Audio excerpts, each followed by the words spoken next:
Bueno, buenas tardes a todos nuevamente. Bienvenidos a todos los que están acá. Fabiola, Elder, Víctor. No tengo el placer a Víctor de conocerlo, pero bueno, bienvenido Víctor a la sesión. A Rocío, que ya nos conocemos. Bueno, y a todos, bienvenidos a la sesión. Vamos a dar inicio a nuestra sesión de esta tarde, de nuestro último día del CONCA. Entonces, para mí va a ser un gran placer presentarles a la profesora María Beatriz Hernández Jiménez, de la Universidad Pablo de Olavide, de Sevilla, España, quien nos presentará sobre la GH diferenciabilidad para funciones con valores intervalos, una aplicación al entorno difuso. Así que lo voy a dejar con María Beatriz. Bea, muchísimas Vea. gracias, Bea, por participar de esta actividad y bienvenida. Adelante. Bueno, pues voy a quitar la cámara, no tiene tantas cosas Ya, aquí, ¿vale? vale. Bueno, pues en primer lugar, pues muchas gracias a vosotros por la invitación y voy a ver si puedo compartir la pantalla, a ver si veo dónde tengo la presentación. Aquí. ¿La veis? Aún no, aún no. ¿No? Vale. Compartir pantalla. Espera, es que... aquí. ¿Ahora? Ahora sí se ve, ahora sí Sí, se a ver, le ve. voy a poner más grande. Sí, ¿Vale? sí. Ujú. Ve, ahí, perfecto. Vale, bueno, pues como os iba diciendo, que muchas gracias a vosotros por la invitación. Es siempre un placer poder colaborar con cosas de este tipo, conocer y ver cosas, recordar, ver a los colegas también, que a él hacía mucho que no le veía. Y bueno, siempre es un placer, ¿no? Bueno, pues yo voy a presentaros este trabajo que es en colaboración con la profesora Osuna Gómez de la Universidad de Sevilla, bueno, aquí Yuri también y Tiago. Bueno, en primer lugar voy a hacer una introducción como para motivar el problema, para que veáis de qué surgió esto y qué es lo que queremos resolver, unos cuantos preliminares para poder entender un poco la notación y luego voy a dar los conceptos de GH diferenciabilidad para funciones intervalares de una variable, de varias variables, y luego lo voy a extender al caso FUSI y vamos a dar algunas conclusiones. Bien, bueno, como sabéis, la diferenciabilidad es un concepto muy importante en el análisis real, en la formalización de importantes teorías físicas y de muchos fenómenos que se describen en el mundo real. Y también esta diferenciabilidad nos ha permitido el tener muchas herramientas matemáticas que hemos utilizado en áreas como computación, biología, ingeniería, economía, etcétera. Pero sí que es verdad que si queremos resolver problemas más cercanos a la realidad humana, problemas que contengan algún grado de incompletitud, de subjetividad o de cierta información vaga, pues necesitamos el análisis intervalar y que es la base, sabemos, del análisis FUSI, ¿no?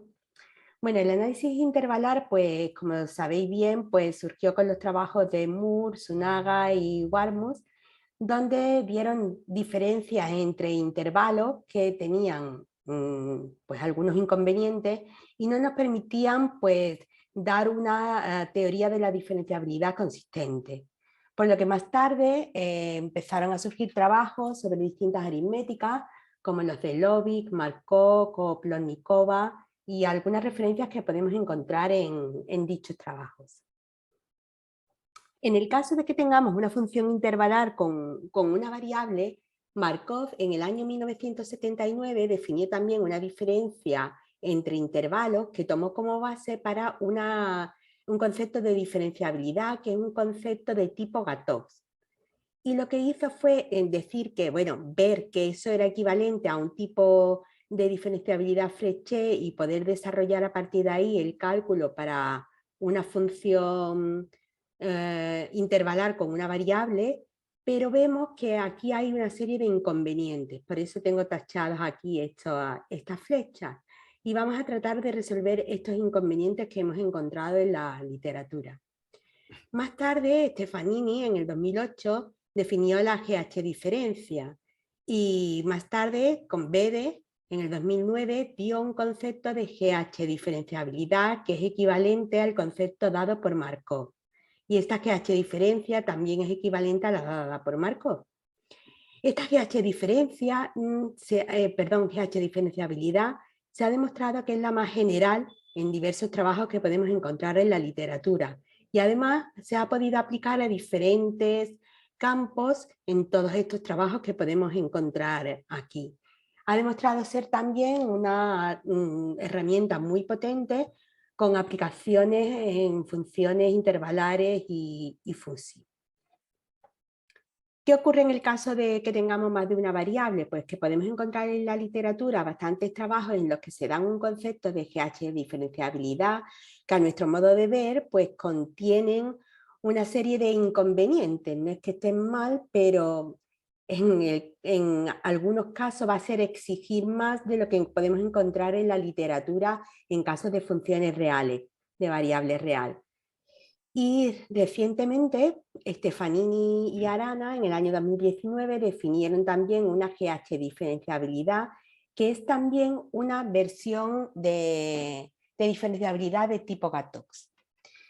Entonces, ¿qué es lo que vamos a hacer nosotros en este trabajo? Bueno, pues teniendo en cuenta que desde el punto de vista de la teoría de la aproximación, siempre es interesante tener un concepto de diferenciabilidad que sea tipo Frechet y que preserve esa aproximación lineal en un punto donde la función sea diferenciable, pues vamos a tratar de ver si eso se puede dar en el caso de la GH diferenciabilidad para funciones intervalares. Vamos a ver que realmente esa aproximación lineal no es posible y vamos a ver qué tipo de aproximación podemos conseguir, pero sí que vamos a ver que vamos a poder conseguir una aproximación de tipo, digamos, una diferenciabilidad. Bien, pues aquí tenemos un poco en este color lo que nosotros vamos a hacer. Bueno, en un artículo que hemos hecho en este año, que se acaba de publicar hace poquito, hemos dado un concepto de GH diferenciabilidad donde se demuestra que es equivalente al que se da en el trabajo de Stefanini y Arana, pero que en este caso es una versión intervalar de la Frechet diferenciabilidad y que además aporta una aproximación intervalar pero cuasi lineal, no lineal como algunas veces hemos visto en la literatura en muchos trabajos, aunque no es el concepto muchas veces de lineal que nosotros tenemos. Algunos autores sí lo toman así y otros diferentes, ¿no? Y en el caso de que n sea igual a 1, ¿qué es lo que vamos a conseguir con este concepto de GH diferenciabilidad? Pues vamos a ver que coincide con el dado por, es equivalente, ¿no?, al que dado por Markov, pero sí que es un concepto de Frechet diferenciabilidad, y vamos a ver que vamos a resolver los inconvenientes que tenía este concepto de Markov. Y en el caso de la diferenciabilidad de Stefanini y Bebe, pues vamos a ver que este concepto es equivalente a este que tenemos, coincide con esta GH diferenciabilidad cuando n es igual a 1. Bueno, pues con esta motivación vamos a considerar el conjunto de todos los intervalos cerrados y acotados en R equipados con la aritmética estándar con la GH diferencia. O sea, vamos a llamarla así a generalizada. Sabemos que en el caso de una variable, esta diferencia siempre existe y la podemos calcular mediante esta fórmula que tenemos aquí. Vamos a considerar la norma dada por Moore, la distancia entre dos intervalos como esta, y sabemos que el conjunto de todos los intervalos cerrados y acotados de R con esta norma es un espacio normado y cuasi lineal. Y vamos a considerar la relación de orden dada por Itsubishi en el año 90, que creo que coincide con la LU, si no recuerdo mal. Creo que sí, que es la LU. Sí. Bueno, Yuri, tú puedes decir algo, ¿eh? Que el trabajo también es tuyo. Es la LU. Lo que pasa es que no le había puesto ahí, ¿vale? Bueno, pues si recordamos la definición de la función intervalar, sería una función que va de un abierto no vacío de Rn al espacio de los intervalos, de manera que se puede escribir de esta forma, ¿no? Tenemos una función extremo inferior y una función extremo superior, que son funciones de variables real. Cuando n es 1, pues le llamamos directamente una función intervalar de una variable o de una variable real. Bien, Bueno, vamos a recordar el concepto de GH diferenciabilidad dado por Stefanini y Bede, que sería el caso para n igual a 1. En este caso decimos que una función intervalar es GH diferenciable si existe este límite de la GH diferencia, y es un intervalo, ¿de acuerdo? Entonces, en este caso diremos que la función es GH diferenciable, en el caso n igual a 1. También sabemos que en este caso tenemos una relación entre la GH diferenciabilidad de la función intervalar y la diferenciabilidad de las funciones extremos. Este es un compendio de los resultados que podemos encontrar en este artículo de Chalco Cano y aquí sus colegas, y en este artículo de Q, que es reciente, en el que, bueno, lo que añade es que esta función le debemos exigir que sea continua en un intervalo del punto en el que vayamos a estudiar la GH diferenciabilidad. Entonces, esta GH diferenciabilidad se puede estudiar a partir de la diferenciabilidad de las funciones extremos y también de las derivadas. Y podemos calcular además su GH derivada fácilmente. Bien, bueno, pues, ¿qué encontramos en el caso de las funciones intervalares de una variable? Bueno, pues la condición necesaria y suficiente dada por Markov, que podemos encontrar en la literatura, nos dice que una función es GH diferenciable si podemos encontrar un intervalo A y una función P de límite 0, de forma que esta GH diferencia es igual a esta suma. Pero sin embargo, esta condición no es necesaria, como podemos ver en un ejemplo que hemos dado en nuestro artículo que vamos a ver ahora. Pero sí que es suficiente, que también lo demostramos en ese artículo. Entonces, en este, que es el artículo en el que me baso para explicar este trabajo, pues tenemos aquí una función intervalar, que es esta de aquí, que es GH diferenciable porque sus funciones extremos son diferenciables y es continua en un intervalo en cualquier punto de este intervalo. Pues si calculamos esta GH diferencia y suponemos que existe una función P, una función intervalar que cumple esa condición necesaria y suficiente de Markov, pues encontramos una contradicción, y es que el extremo superior de la función intervalar es más pequeño que el extremo inferior, con lo cual realmente no tendríamos una función intervalar. Con lo cual esa condición necesaria y suficiente de Markov no es cierta, no es necesaria pero sí suficiente, es decir, que lo que se da es la contención de esta diferencia, de esta GH diferencia en esta suma, ¿de acuerdo? Con más detalle eso se puede ver en el trabajo. Entonces, ¿qué es lo que vamos a hacer nosotros? Pues lo que hicimos fue dar la condición necesaria y suficiente de GH diferenciabilidad que creemos que es la correcta, ¿no? Entonces decimos que una función f es GH diferenciable si solo si existen un intervalo a y una función intervalar p de límite 0, de manera que esta GH diferencia con esto es h por esa función p, ¿de acuerdo? Si nos fijamos bien, en este caso, esto es una versión de la Frechet diferenciabilidad, una versión de la GH diferenciabilidad en el sentido de Frechet, porque damos que esta diferencia es igual a esto que tenemos aquí, y esta tiene límite 0. Y además, esta GH diferenciabilidad coincide con el concepto de GH diferenciabilidad dado por Markov y por Stefanini y Bede, con lo cual es equivalente a esa versión Gatox que daban en ese caso Markov y Stefanini y Bede. Entonces digamos que un poco el caso n igual a 1 lo tendríamos cubierto, pero recordemos que además esto nos va a servir como una herramienta para luego, para más tarde. Recordemos también que cuando en la teoría clásica de cálculo diferencial, cuando nosotros tenemos una función que es diferenciable, podemos decir que lo es si solo si existe una función lineal que se puede calcular a través de la derivada y una función p de límite 0, de manera que la diferencia de f en dos puntos cercanos es esa función lineal más h por esa función p de límite nulo.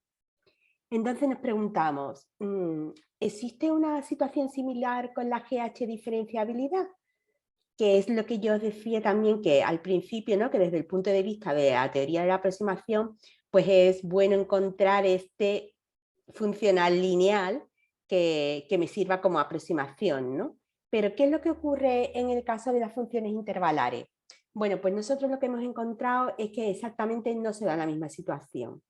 Lo que ocurre es que si yo tengo una función que es GH diferenciable, entonces existe una función intervalar t que se puede calcular a través de la GH derivada y una función intervalar p de límite cero, de manera que esta es la igualdad que se cumple, no esta de aquí arriba, no es exactamente igual, ¿de acuerdo? Sino esta es la que se cumple. Y además, pues no puedo asegurar que esa función t que existe, que haría el papel de esta L, sea lineal. Sino lo que sí puedo demostrar es que es cuasilineal, ¿de acuerdo? Por ejemplo, aquí tenemos una función f que es GH diferenciable. Voy a considerar el origen.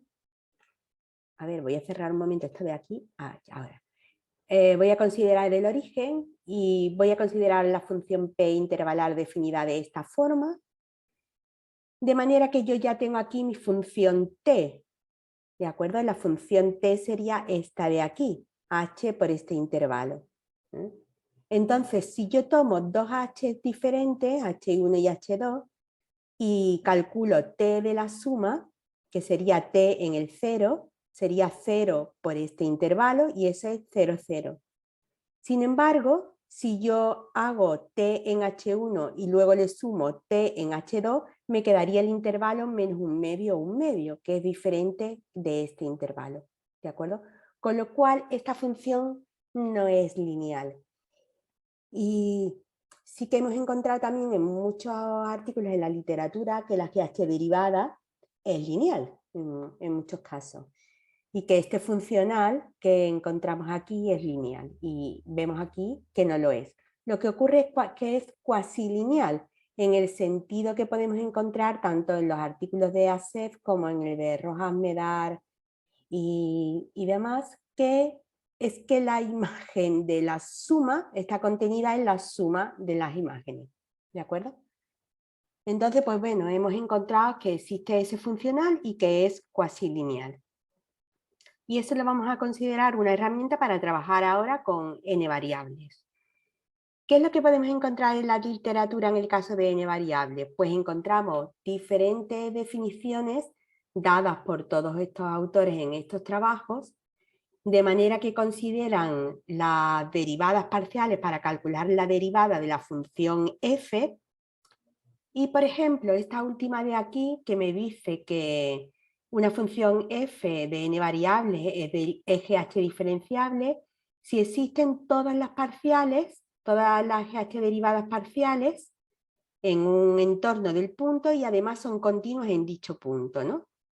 En el caso de que n sea igual a 1, pues eso lo que quiere decir es que la derivada tiene que existir y además ser continua, con lo cual no coincide con la definición dada por Stefanini y Bebe. Y además, en el caso particular de que tuviésemos una función real de variable real, esta definición es mucho más restrictiva de la que existe en el análisis clásico. ¿De acuerdo? Con lo cual, pues no nos convencen mucho todas estas definiciones que encontramos en la literatura. Entonces, pues, ¿qué vamos a hacer? Pues vamos a tratar de dar la definición en este caso a partir de lo que ya habíamos trabajado para el caso de n igual a 1. Entonces vamos a definir una función f de intervalar de n variables GH diferenciable si existe una función t cuasilineal e intervalar y una función intervalar p de límite nulo, de manera que esta GH diferencia con este t es igual a la norma de v por esta función p. Y en este caso, esta función t se denomina la GH derivada de f. ¿Bien? Además, podemos dar una condición necesaria y suficiente de diferenciabilidad. y es que f es GH diferenciable si solo si existe este límite utilizando esta función t, que es continua, cuasilineal e intervalar, y que satisface la condición dada en la definición anterior. En este caso, si n es igual a 1, esta definición sí que coincide con la dada por Stefanini y Weber. Con lo cual nos parece que, bueno, que todo, digamos, va encajando un poco, ¿no?, las piezas del puzzle que veíamos ahí en esos croquis iniciales que iban faltando.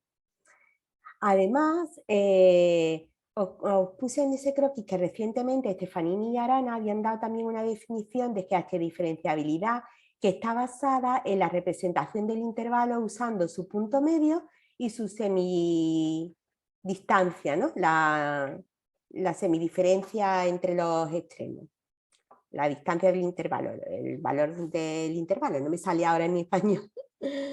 Bien, entonces, pues en este trabajo nosotros demostramos que nuestra condición, nuestra definición de GH de diferenciabilidad es equivalente a este. Y además, esta de Stefanini nos sirve para ver qué forma tiene la función t, porque él la explicita. Entonces, para el cálculo de t podemos coger esta definición de Stefanini que viene bien explicitada y podemos calcularla, ¿de acuerdo? Y además hemos visto que es incluso consistente y equivalente con ella, incluso en el caso de que n sea igual a 1. Bueno, entonces tendríamos terminado lo que es, digamos, la GH diferenciabilidad para las funciones intervalares. Y entonces dijimos, bueno, pues vamos a intentar utilizarla para aplicarla al caso fuzzy, ¿no? ¿Por qué utilizamos esto para el caso fuzzy? Bueno, pues porque sabemos que si tenemos una función fuzzy, siempre lleva asociada una familia f tilde, que son los alfa cortes, que los alfa level sets, que son la familia asociada a esta función fuzzy, que son funciones intervalares, ¿no? En este caso, pues utilizaremos el concepto de cuasilineal que podemos encontrar en el artículo de Rojas Medá, y que sería este de aquí, ¿no?, que sea igual cuando multiplicamos por un escalar y que la imagen de la suma es menor o igual que la suma de las imágenes, ¿no? ¿Qué podemos encontrar en la literatura en este caso para una función fuzzy en cuanto a GH diferenciabilidad? Pues podemos encontrar la definición de GH diferenciabilidad, pero sabemos que en este caso ya Bede y Stefanini, que dieron la definición de GH diferenciabilidad en el caso de n igual a 1, sabemos que el concepto más general en este caso, en el caso fuzzy, es el de la GH diferenciabilidad por niveles, ¿no? Entonces, que está basada en la GH diferenciabilidad de cada una de estas f sub alfa que tenemos aquí. Entonces, pues primero vamos a dar la definición de GH diferenciabilidad por niveles, y luego vamos a ver que también podemos dar una definición de GH diferenciabilidad y vamos a ver por qué.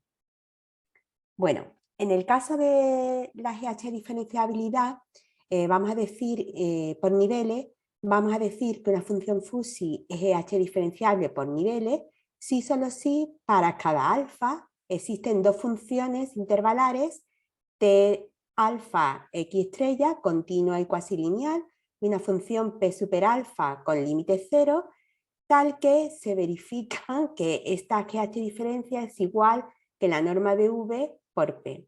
Y a la familia de todas las funciones intervalares tx alfa, pues las vamos a llamar las GH derivadas por niveles.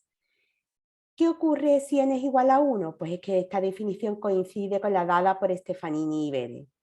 ¿Y qué ocurre si n es mayor que 1? Pues que esta definición coincide con la dada por Arana y Stefanini, ¿no? Y la tenemos aquí unida. Quizás la diferencia, ¿no?, es que nosotros pues especificamos un poco más de que esta función t debe ser continua y cuasilineal.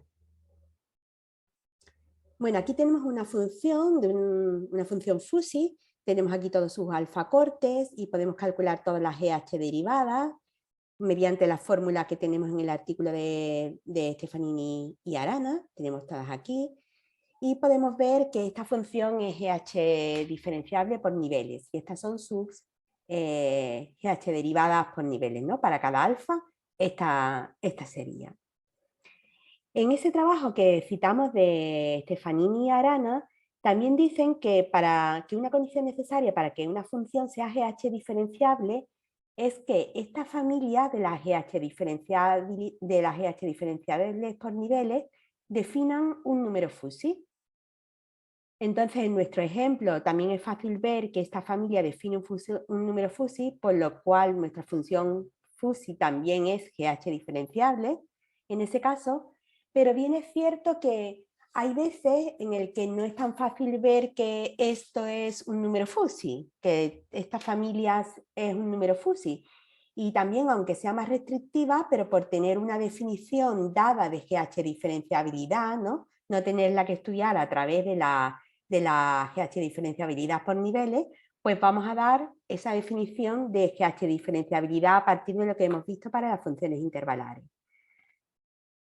Comenzamos entonces en este caso, en el caso de n igual a 1, decimos que dada una función fuzzy, existe su derivada si es un número fuzzy y es este límite. Si solamente sí, podemos encontrar una función u y otra p con límite 0, de manera que se verifica esta igualdad. Como vamos viendo, todas estas igualdades las vamos trasladando a todos los resultados. Esta definición coincide con la dada por Stefanini y Bede, y ahora vamos a trasladarla al caso de n variables. Bien, pues en ese caso diremos que una función fuzzy es GH diferenciable si existe una función continua y cuasilineal fuzzy t y una función fuzzy p de límite 0, de forma que esta igualdad es la que se verifica, y esta función t de x estrella es la que llamamos GH derivada de la función fuzzy.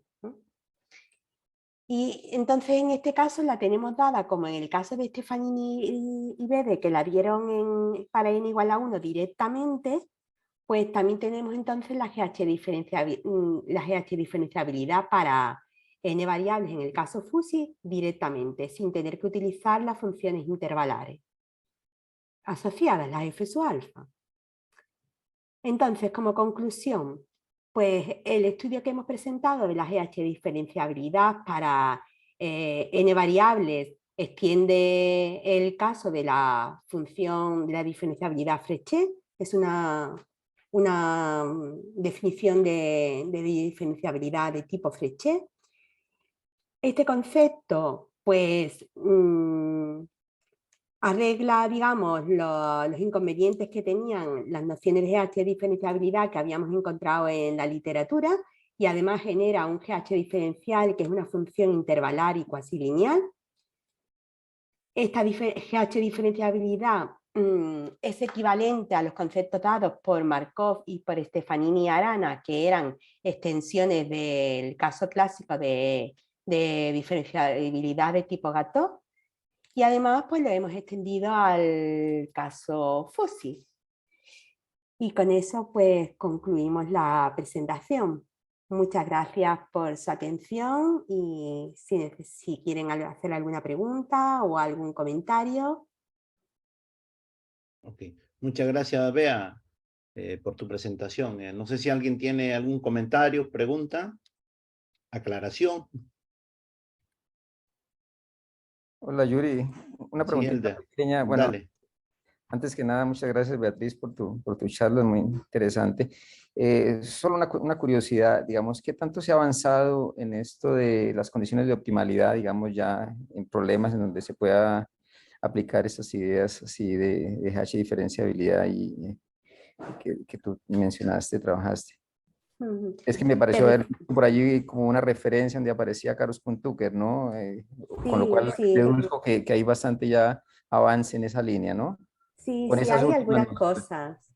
Hay algunas cosas, ¿no? En el caso fuzzy, bueno, me parece que Fabiola el otro día también hablaba de que ellos también tenían algún trabajo.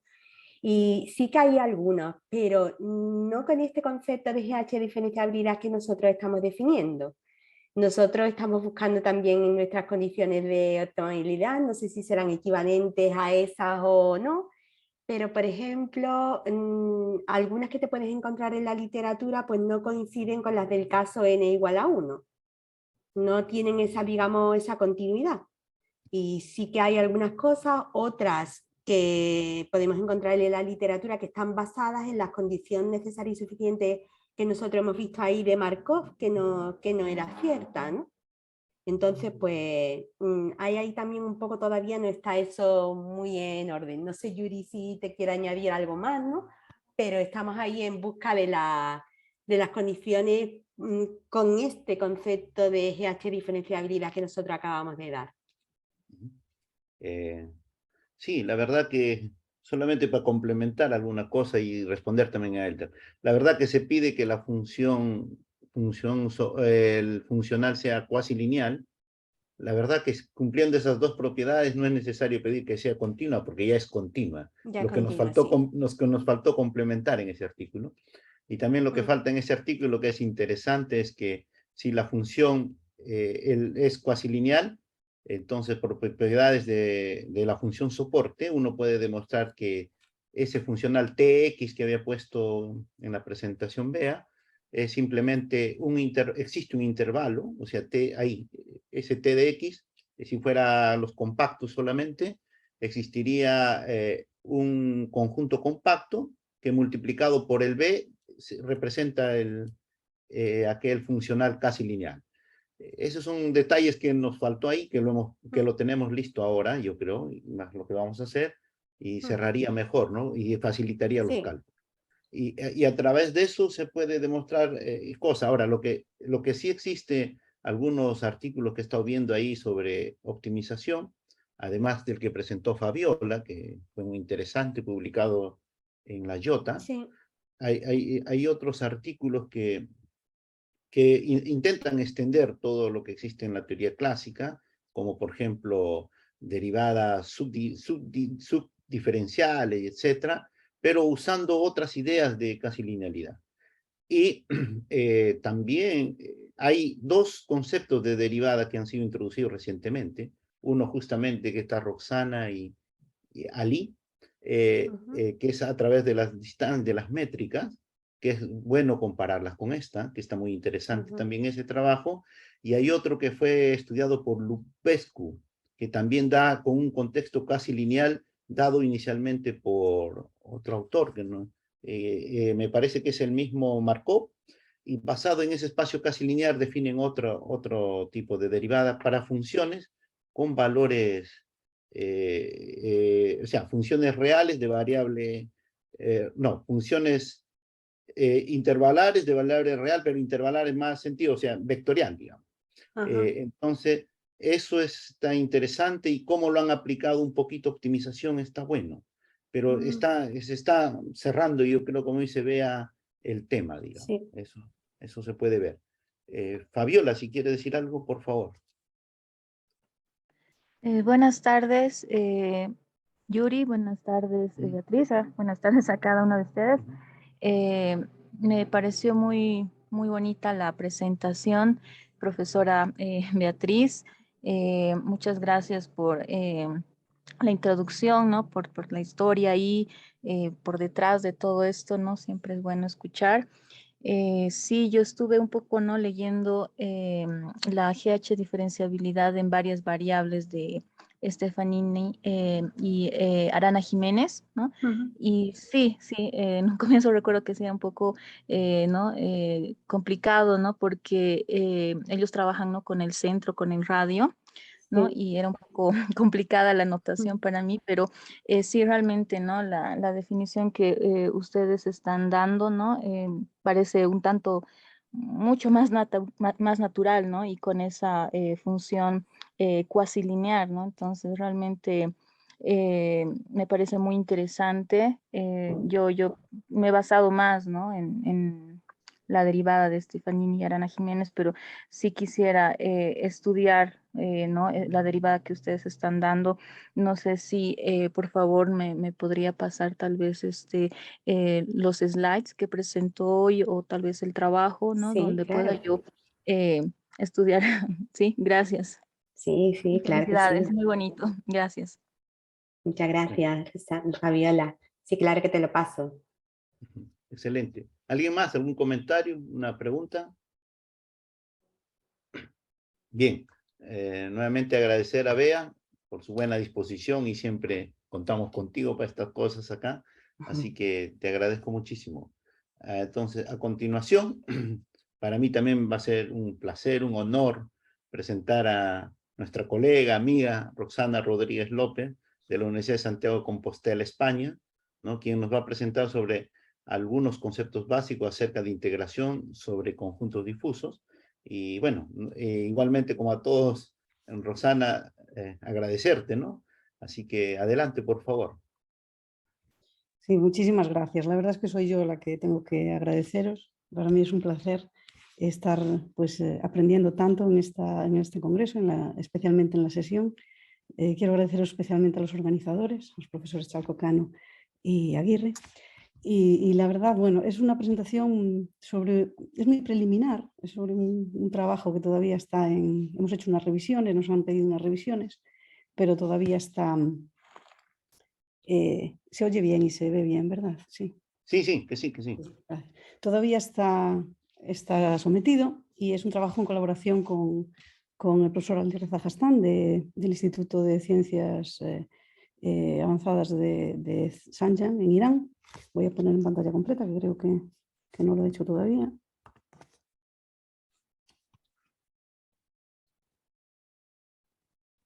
Ahí sí, está bien. Perfecto. Bueno, entonces hablaré de unas breves motivaciones por las cuales hemos pensado en hacer este tipo de construcción, que es muy simple, como todos verán. Unos preliminares muy rápidamente, porque son de sobra conocidos por todos. El tipo de objetos difusos que vamos a manejar, algunos de ellos, y nuestra idea es tratar de definir una integral muy simple de momento para funciones escalares o bien funciones con valores difusos, pero sobre un conjunto que es difuso en sí mismo, ¿no? La integración se realiza sobre ese conjunto difuso. Como digo, es muy preliminar, todavía son unas ideas muy simples y tratamos de dar alguna aplicación para regiones difusas dos dimensionales que tienen que ver con estas motivaciones que presento en principio. Entonces, la idea de fondo tiene que ver con la representación de regiones espaciales, ¿no? Estamos interesados en representar matemáticamente una región que satisface una cierta propiedad. Y existe, pues como es obvio, pues errores, inexactitudes, tanto en el registro de la información como en la interpretación de la información. Pueden haber algunas omisiones de tipo accidental en el tratamiento de los datos. Bueno, estas son algunas ideas que aparecen ya en esta referencia de Gutiérrez, Puebla y Gould. Sobre todo porque si uno maneja, por ejemplo, parcelas, regiones espaciales que tengan que ver, por ejemplo, con parcelas, en relación a una propiedad, seguramente no hay una uniformidad en la composición o en relación a esa propiedad en esa parcela. Habrá muchos elementos a lo mejor que no sean relevantes y que no se consideren. La decisión sobre la relevancia o no de esos elementos pues tiene que ser tomada y puede haber algún tipo de restricción que haga pues, que en función de sus dimensiones los objetos puedan ser considerados o no. Por ejemplo, si uno tiene un bosque de pinos, bueno, pues el bosque no tiene por qué ser únicamente estar constituido por pinos, como es obvio, o incluso si uno trabaja con imágenes por satélite y considera diferentes parcelas, a lo mejor una cierta propiedad se mide por un valor representativo de una cierta clase y claro, puede haber diferencias obviamente entre valores específicos y lo que se toma como valor representativo. Por lo tanto, hay muchos autores que sugieren el uso de niveles de precisión para representar esos datos, como bien saben. También, y esto quizás es la parte más interesante, es el énfasis que se pone desde el punto de vista de los sistemas de información geográfica en lo que es la definición de las fronteras de las regiones en sí. Porque esas fronteras, la manera en la que una propiedad se extiende a sus alrededores, pues no tiene por qué ser de una manera muy uniforme ni abrupta, sino que los cambios se van produciendo de manera gradual. Entonces, en esa referencia que les comentaba, pues aparecen algunos de los elementos importantes sobre cómo el uso de las tecnologías de la información y sobre todo los sistemas de información geográfica, pues tienen un papel principal y fundamental en el tratamiento de datos en este ámbito. Como objetos espaciales, que serían pues, lo que serían puntos, líneas y polígonos, pues consideraríamos su extensión fuzzy, en el sentido de trabajar con puntos difusos, líneas difusas o polígonos difusos.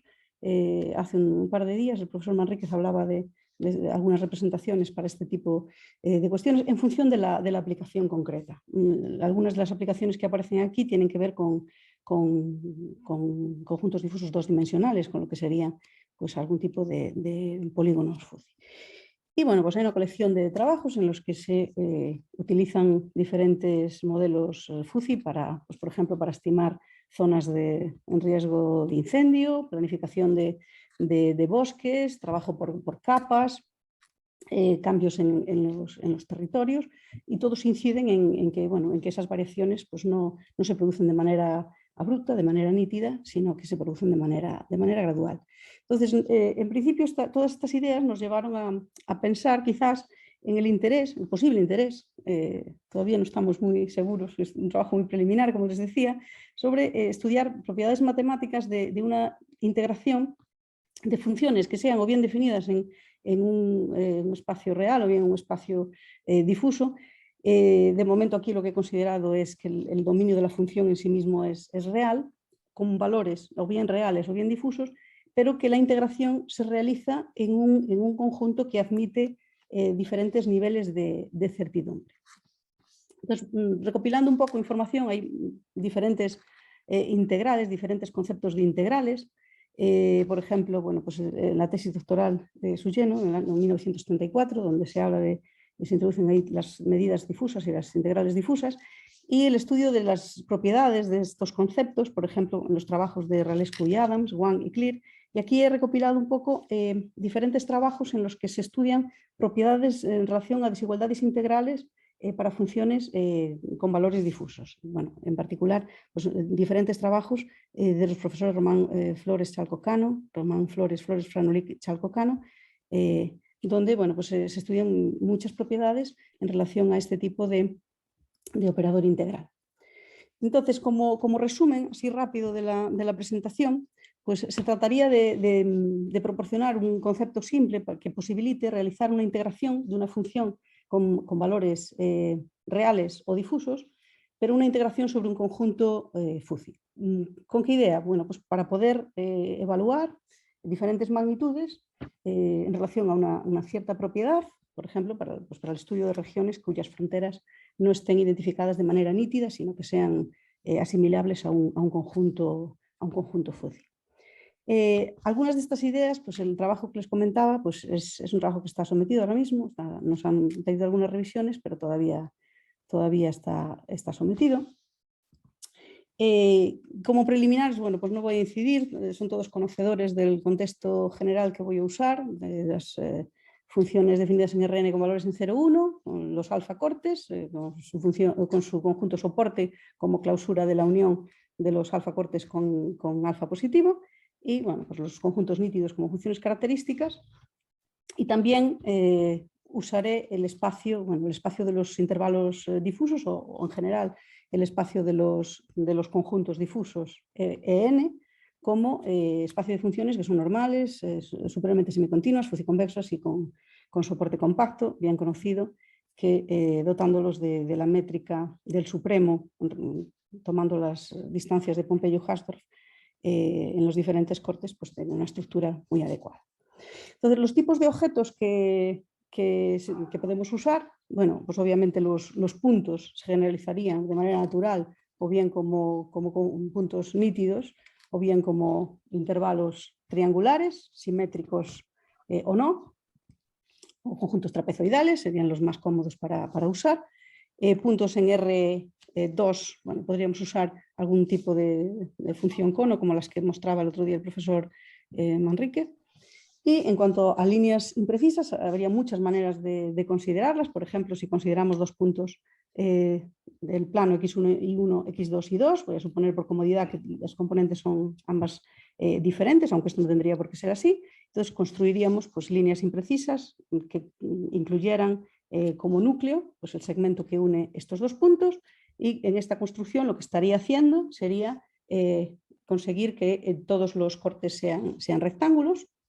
y contengan a esa recta S longitudinalmente. Entonces, bueno, pues con unos cálculos muy sencillos, considerando pues, estos puntos y calculando bueno, pues el plano que pasa por A, B, altura 0 y X1 y 1, altura 1, por ejemplo, o trabajando con rectas mismamente, pues es muy fácil obtener cuál es la función de pertenencia y podríamos realizar algún tipo de integración luego con este tipo de figuras. Obviamente no son las únicas líneas que se pueden considerar y también podríamos con esta misma idea, una idea análoga, pues trabajar con polígonos fuzzy. Entonces esa sería una vista del conjunto construido. Y en cuanto a las propiedades interesantes que tendríamos en este tipo de objetos, bueno, pues en el caso de líneas, pues estaríamos interesados en magnitudes de tipo longitud, lo que es la pendiente, la orientación de esa línea, la forma, porque esa construcción es más bien ortogonal, pero no tendría por qué serlo, y en el caso de regiones planas, por ejemplo, bueno, pues nos interesarían magnitudes tipo área, perímetro, forma, la pendiente, la inclinación con la que se construye y la orientación. Entonces, para dar unas definiciones así muy, muy sencillitas, podríamos empezar pues, con una función f definida. Aquí estamos haciendo experimentos con dominios difusos. De momento la f aquí está definida un intervalo real con valores en R y consideramos un intervalo difuso A.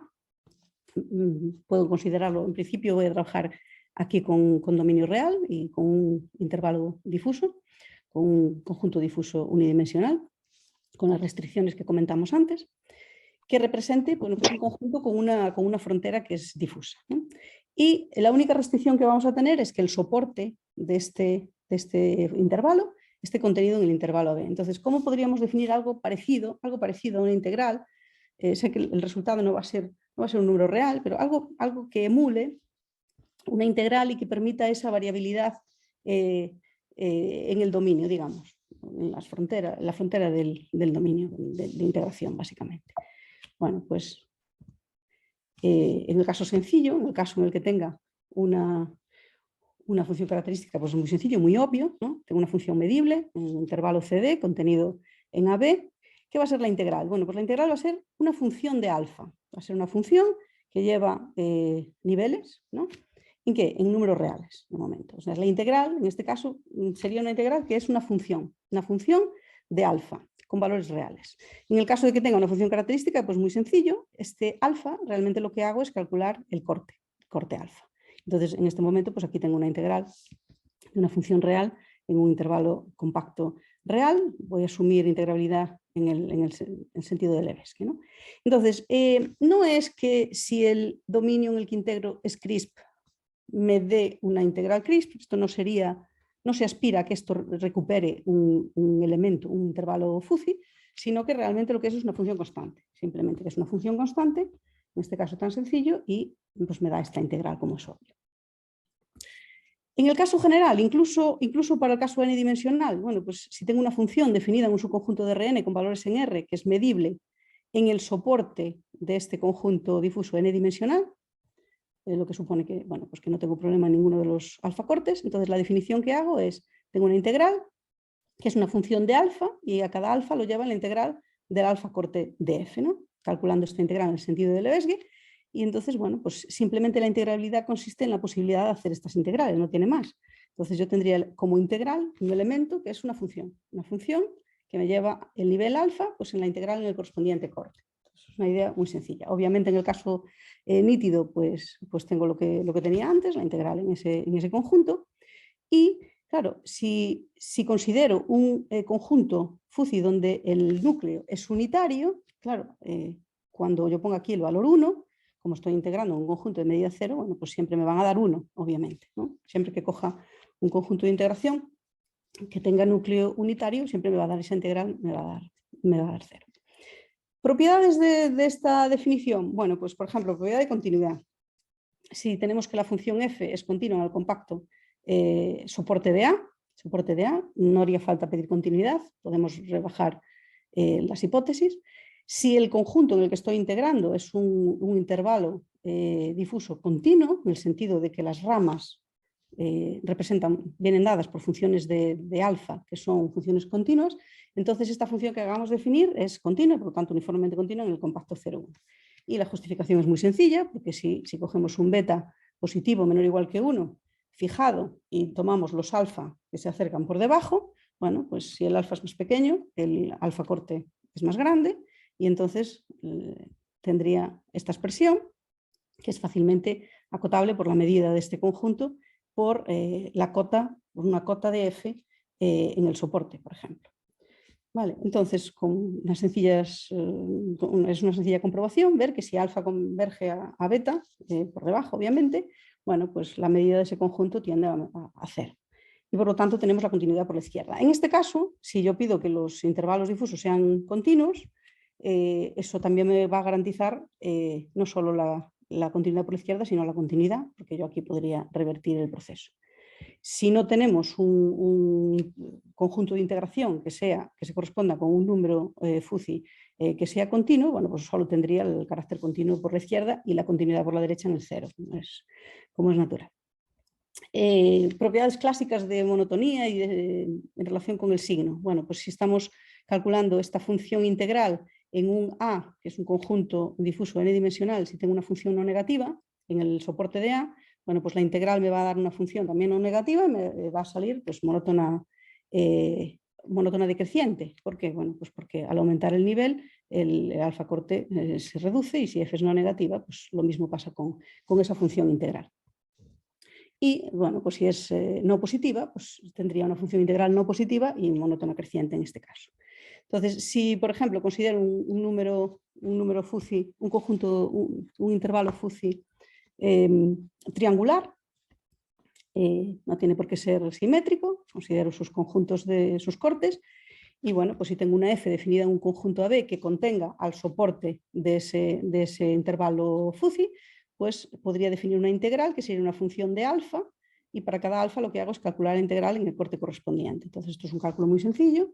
Si f tiene primitiva, pues calcularía de una manera muy simple.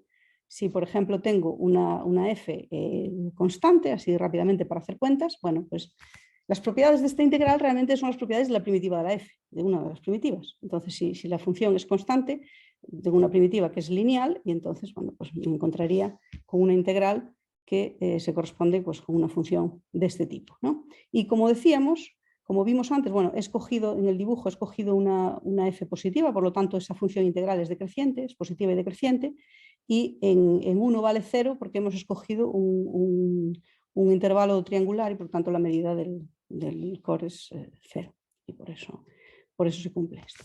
Si escogemos un intervalo fuzzy trapezoidal, bueno, pues las cuentas se reproducen de igual manera. Entonces la diferencia, lo único que vamos a encontrar aquí de diferencia realmente sigue siendo, como en el dibujo he escogido una f positiva, sigue siendo decreciente. Como he cogido una f constante, pues me ha salido una integral que es una función de grado 1, digamos, y aquí no se hace 0 porque la medida del núcleo no es 0 y entonces aparece multiplicada por k cuando alfa vale 1. Esa sería una de las propiedades. Bueno, ¿y qué hacer cuando la función toma valores fuzzy? Bueno, pues ahí, recuperando las ideas de lo que es la definición de la integral de Aumann para funciones con valores en conjuntos y su extensión para funciones con valores difusos, que bueno, pues se basa en estas ideas que están aquí, el carácter fuertemente medible. Una función es fuertemente medible si los alfa cortes me dan funciones medibles y la integral pues la defino como bien saben de manera que sus cortes sean la integral de la función alfa corte y esto sería pues es la integral de Aumann, por lo tanto la integral de las selecciones medibles de los cortes. Cuando digo que es integrable, bueno, pues según ese concepto la integrabilidad viene si uno recupera un elemento en E sub n de esta forma y en el caso continuo sabemos que siempre es integrable. Bueno, aquí sí, obviamente cuando tengo una función crisp, digamos, pues la integral sí que me da un elemento de ese tipo. Entonces, ¿qué ocurre cuando yo tengo una función f definida en un intervalo de momento real, AB, compacto, con valores en EN y queremos integrar en un conjunto que sería un intervalo fuzzy? Bueno, pues según estas ideas previas, necesito que el soporte esté contenido en AB. necesito que el soporte. Y entonces la idea de integrabilidad, en el fondo, lo que va a ser es la integralidad en cada uno de los cortes. Según este concepto sería pues así de simple. Entonces, diría, si dado un intervalo FUCI A, de manera que el soporte esté dentro del contenido en el dominio de la F, decimos que la F es fuertemente medible si para todo beta, tengo que cambiar la letra porque tengo una alfa para el conjunto y tengo el nivel de los cortes de la función, para cada beta positivo, pues los cortes de F me dan funciones medibles, en el sentido de Lebesgue, en el soporte de A, ¿no? Con esas ideas. ¿Y cómo defino la integral? Bueno, pues la integral va a ser de nuevo una función de alfa. Entonces va a ser una función de alfa en 0,1 y para cada alfa lo que voy a tener es una función de 0,1 a los subconjuntos no vacíos, compactos y convexos de Rn. Entonces para cada alfa lo que hago es pues esa idea que comentábamos antes. Para cada alfa integro en el alfa corte de A. Entonces, esto de momento es una función de 0,1 a los conjuntos compactos convexos no vacíos. Para cada beta, la idea es que esto sea el corte beta de alguien, de un elemento en SUN, pues la idea es que el corte beta sea, bueno, pues el corte beta de integrar en el alfa corte de A la función f. Entonces, esta ya la sabemos calcular porque tengo una función difusa en un subconjunto, definida en un subconjunto de Rn, donde estoy calculando la integración, y entonces básicamente lo que hago es integrar el beta corte de f en el alfa corte de A. Y bueno, pues eso sería el conjunto de las integrales de las selecciones medibles de f beta en el conjunto A alfa. Entonces, ¿cuándo es integrable la función? Pues según este concepto, la integrabilidad la recupero, la integrabilidad de esta función difusa en el conjunto difuso E1, si esta función integral para cada alfa me recupera un elemento de n. Es un elemento que tiene pues, los cortes que mencionábamos antes, ¿vale? Entonces, realmente esta integral, en el caso de integrabilidad, esta integral, ¿qué es? Pues es una función de 0,1, conjunto de niveles, a n, al espacio n. Y, por supuesto, en el caso de continuidad, pues las cosas funcionan bien y tenemos integrabilidad. Entonces, un ejemplo, así rápido, no sé cómo voy de tiempo, si me he ido de tiempo, me comentáis. Tengo una función... No, todo bien, dale no. Tengo una función definida en el intervalo 0,2 con valores en E1. Entonces, una función sencillita he puesto, bueno, pues he cogido el número triangular 1, el núcleo 1 y 1 hacia cada lado, o sea, soporte 0,2, y lo multiplico por t, ¿no? Entonces el dibujo, bueno, engaña un poco porque no lo he puesto a escala, me ha salido así y no me di cuenta. Podía pintarlo en R3 y hubiera quedado más bonito, pero bueno, el tema es que en azul pues tengo el soporte, va variando la t entre 0 y 2, entonces el soporte va aumentando, y en rojo tenemos el núcleo, entonces realmente la identidad pues es la roja, ¿no? Esto, bueno.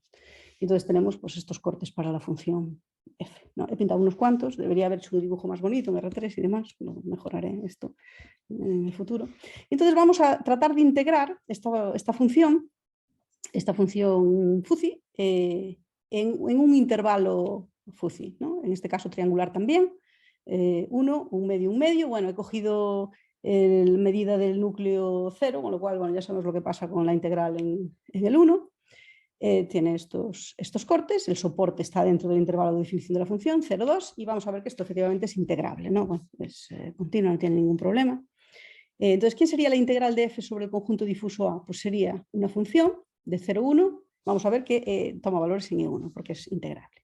Entonces, para cada alfa, ¿cómo la defino? Pues lo que hago es integrar la función en el alfa corte, ¿vale? Entonces, pretendo que esto sea un intervalo FUCI, entonces voy a ver quiénes son sus alfa cortes, sus beta cortes. Entonces, el beta corte, por esa definición que dijimos antes, pues es el beta corte de lo que resultaría de integrar en el alfa corte de A la función f. Tendría una función difusa, estaría integrando en un subconjunto compacto de R, entonces, bueno, pues esta integral FUCI sería otro intervalo FUCI y estaría calculando, perdón, el nivel, el corte beta. Entonces lo que tengo, bueno, pues es la integral en el corte alfa del dominio de integración, del corte beta de f, y a través de, pues, bueno, pues del conjunto de las integrales de las selecciones medibles. Entonces, efectivamente, esto me recupera un elemento en E1, porque si yo integro el corte de f en el corte de A, bueno, pues lo que me sale aquí serían estos cortes,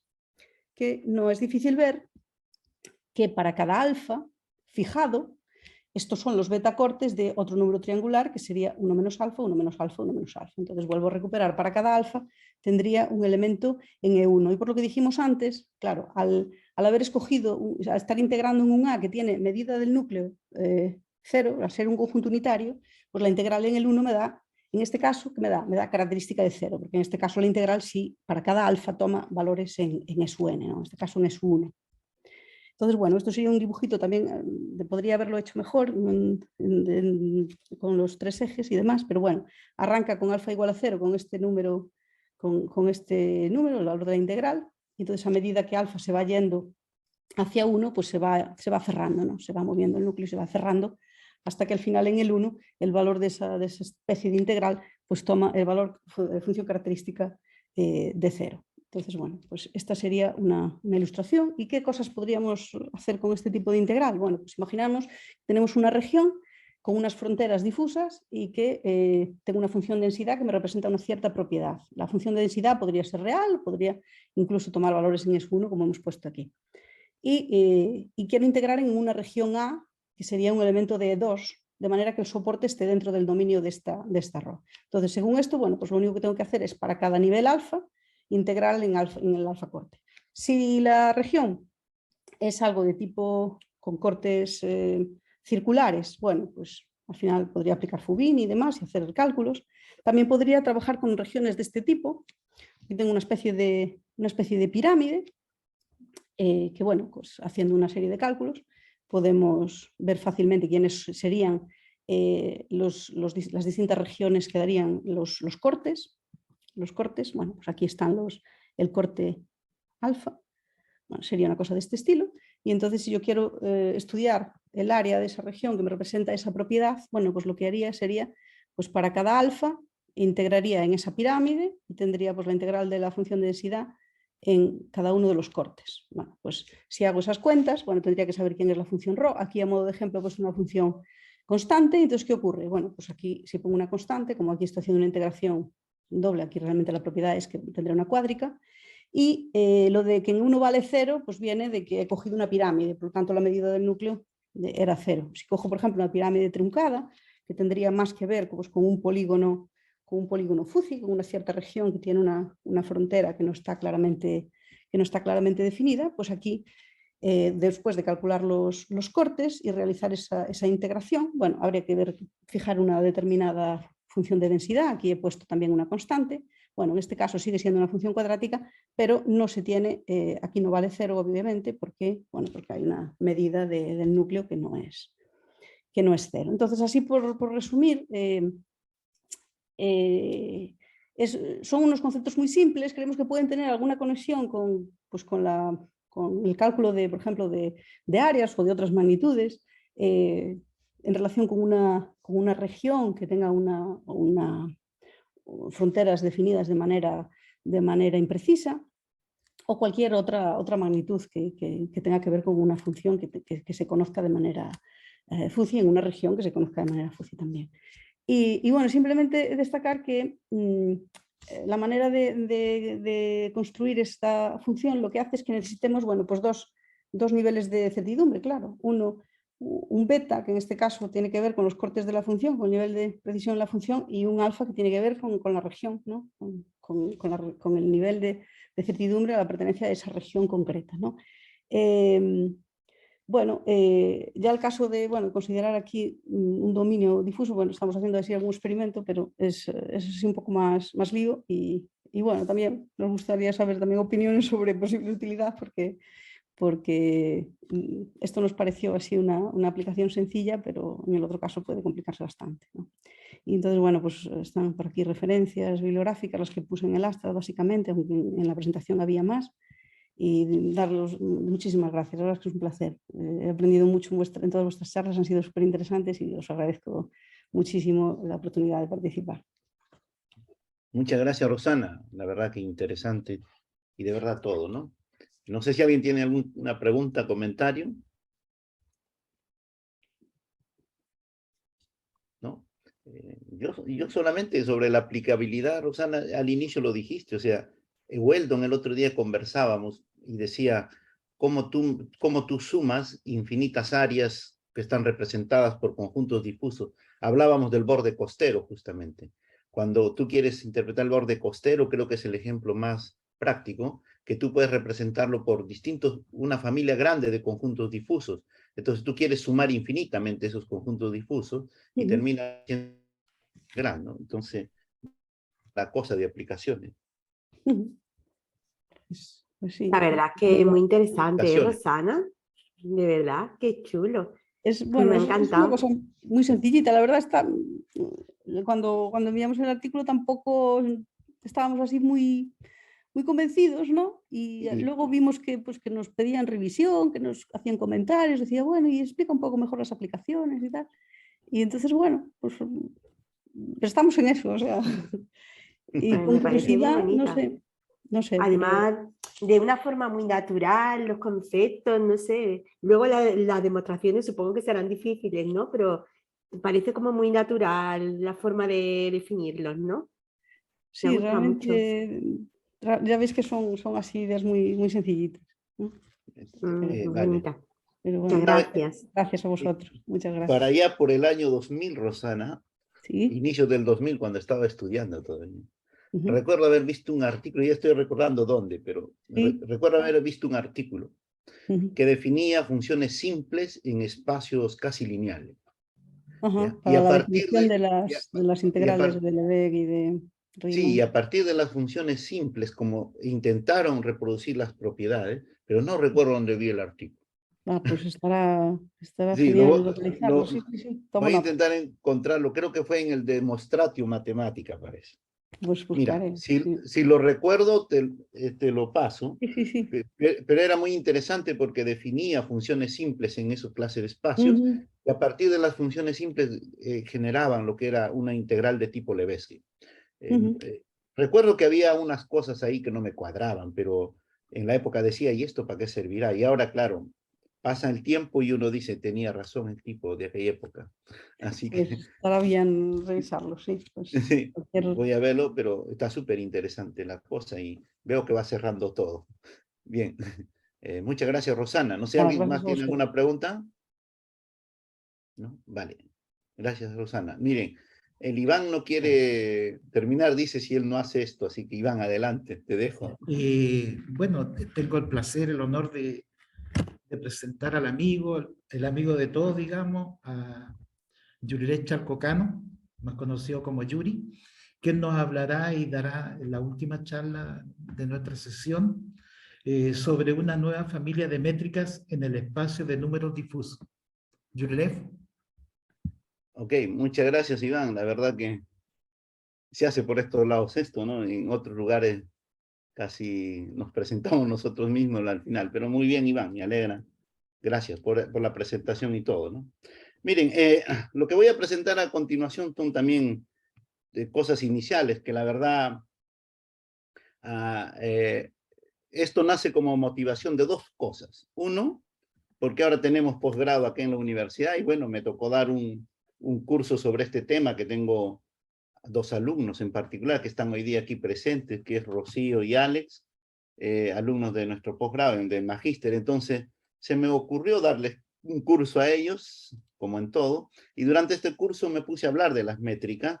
Y bueno, cuando iba preparando este tema sobre las métricas que tenemos en el espacio de conjunto difuso, vino aquella polémica de siempre, ¿no? ¿Por qué se llama Pompeyo-Hausdorff? Y la motivación nació de ahí, nació por qué le llamamos una métrica de Pompeyo-Hausdorff, por qué no sigue llamándose Hausdorff cuando llegó a complementarse Pompeyo con Hausdorff. Entonces, la verdad que la motivación nace por ahí. Entonces viene de dos sentidos la motivación. Uno, por intentar dar un curso a mis estudiantes y otro, de las motivaciones era siempre la duda por qué tenía que ser Pompeyo-Hausdorff. ¿Ya? Y ahí nace toda la cuestión. Bien, entonces lo que voy a hacer el día de hoy, y este trabajo estamos haciendo una revisión con mi colega acá, Iván Aguirre, y bueno, estamos en cuestiones preliminares, lo que lo voy a presentar a ustedes son cuestiones, ideas básicas todavía, ¿ya? Pero la idea era hacer un seguimiento, la presentación consiste en lo siguiente: ¿por qué llamamos métrica de Pompeyo-Hausdorff actualmente? Porque antes llamábamos solamente Hausdorff, Y luego vamos a presentar una familia de métricas de tipo Pompeo-Hawthorne en el espacio de conjuntos compactos, una nueva familia, querramos decirlo. Aún todavía hemos hecho bastante búsqueda bibliográfica para entender el tema mejor, pero veo que no hemos encontrado, por eso nosotros decimos deben ser nuevas, o por ahí deben haber otras maneras, pero estamos en esa búsqueda. Y vamos a presentar cómo se generalizan estas al contexto difuso, ¿ya? Las métricas usuales en el espacio de conjunto difuso compacto, y luego vamos a proponer algunas familias nuevas de métricas de tipo Pompeo-Hawthorne, entonces, para el espacio de conjuntos difusos compactos. ¿Ok? Eso más o menos el esquema que voy a hablar hoy día, digamos. Bueno, entonces vamos a comenzar hablando sobre la historia de Pompeo-Hawthorne y cómo cómo se genera las métricas, de la famosa métrica Pompeo-Hawthorne y cuáles son sus extensiones, pues, qué podemos hacer con estas. Bueno, para mí va a ser KN, ese K raro ahí, ese K cal, ¿no? Cal-K. Ese K ahí va a ser el conjunto de todos los subconjuntos compactos de Rn, ¿ya? Todos los subconjuntos compactos de Rn, no vacíos, para que quede claro, no vacíos. Entonces, lo primero que se hace para construir, o lo primero que hizo Pompeyo, fue construir de la siguiente manera lo que le llamó inicialmente una métrica o una distancia simétrica. Lo primero que pasó fue tomar la distancia de un punto a un conjunto. ¿Ya? Tomo la distancia de un punto a un conjunto y esto puede ser un mínimo, porque dado que A es un conjunto compacto, por lo tanto, esto se traduce en un mínimo. ¿Ya? Este mínimo es alcanzado, se alcanza este mínimo. Esto se puede entender entonces como la menor distancia de este elemento X de Rn o el elemento X de Rn a todos los elementos de A. Eso sería la distancia, la menor distancia. Esto sería la distancia de un punto a un conjunto, que lo vemos siempre en cualquier cursito que hacemos de análisis o de análisis funcional o cualquier curso de análisis. La distancia de un punto a un conjunto. Bueno, luego la primera persona que introdujo esta distancia, ¿ya? Esta distancia simétrica fue justamente Pompeyo. Y Pompeyo lo bautiza a esta como distancia simétrica. Ya después se le llama otros nombres, pero la primera que yo conozco fue la distancia simétrica que dio Pompeyo, era tomar el máximo de la distancia, de todas las distancias de A a B, donde A pertenece a A. ¿Qué viene a ser esto? Se puede interpretar que la distancia de AB es la mayor distancia de todos los elementos del conjunto A al conjunto B. Aquí, por ejemplo, yo tengo el conjunto A y el conjunto B. Tomo el conjunto A, tomo cada uno de los elementos de A, calculo su distancia al conjunto B, y lo que voy a tomar es la mayor de esas distancias. Y voy a tomar exactamente este rojito que aparece ahí, o ese segmento, o la medida de ese segmento, va a ser la distancia del conjunto A al conjunto B. Bueno, y aquí ustedes podrán ver la distancia de A a B y de B a A.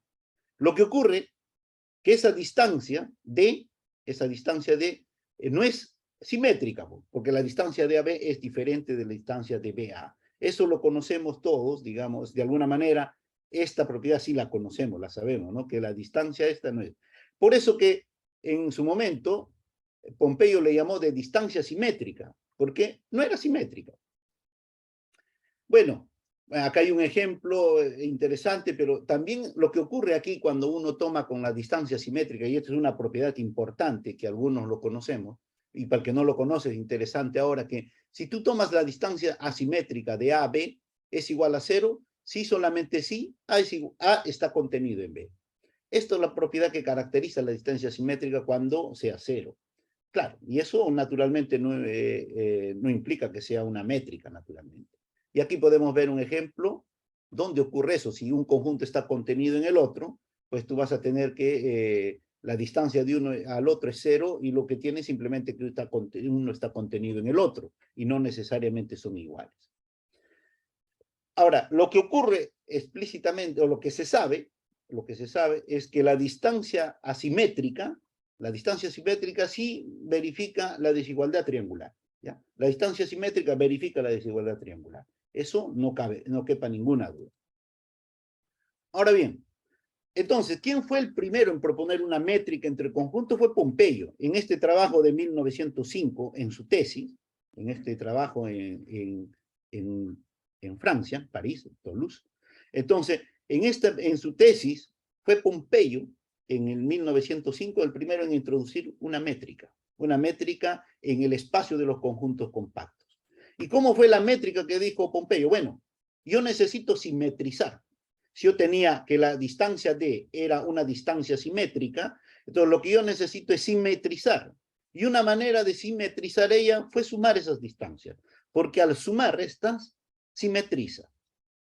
Ya vale ahora la propiedad simétrica, o sea, P cumple con la propiedad simétrica, tan solo por definirla de esta manera, digamos.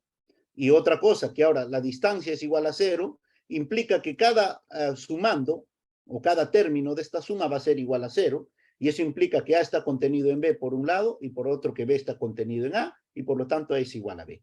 O sea, mostrar que P es una métrica ya no es difícil a partir de las propiedades que hemos visto anteriormente.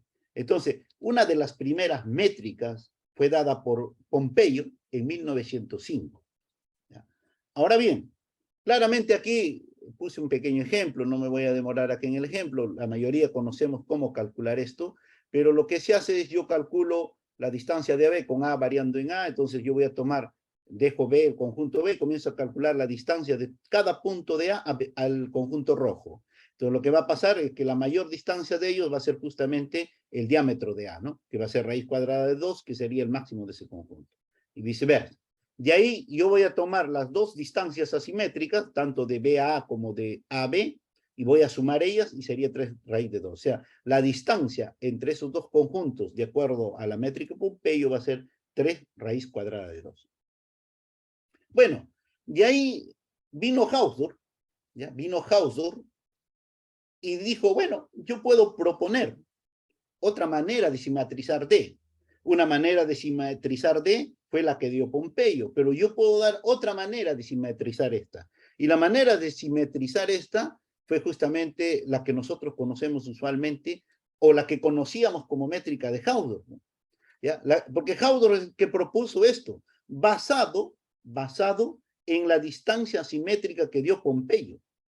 Esta distancia de Hausdorff fue publicado en 1914 en este trabajo en alemán, ¿ya? Que después fue traducido a otros idiomas, fue publicado por Hausdorff en 1900, o sea, después de Pompeyo.